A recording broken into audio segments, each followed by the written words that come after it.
ኤኤም ጂኤም ኢኒኳሊቲ ኤኤም ማለት አርቲሜቲክ ሚን ነው። ጂኤም ደግሞ ጂኦሜትሪክ ሚን ነው። አርቲሜቲክ ጂኦሜትሪክ ኢኒኳሊቲ ሁለት ተርሞች ኤ እና ቢ ቢኖሩን ኤ ፕላስ ቢ ኦቨር 2 ግሬተር ዛን ኦር ኢኳል ቱ ሩት ኤ ታይምስ ቢ ማለት ነው።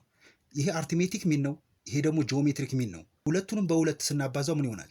ኤ ፕላስ ቢ ግሬተር ዛን ኦር ኢኳል ቱ 2 ታይምስ ሩት ኤ ታይምስ ቢ ይሆናል አይደለም?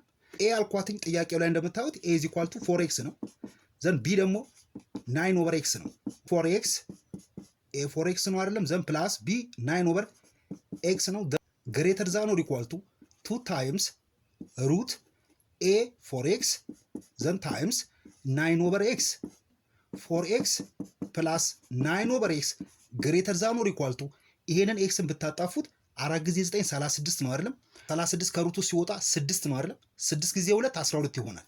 ዘን የዚህ ፋክሽን ሚኒመም ቫልዩ 12 ነው ማለት ነው። ይሄንን ዘዴ መጠቀም ትችላላችሁ።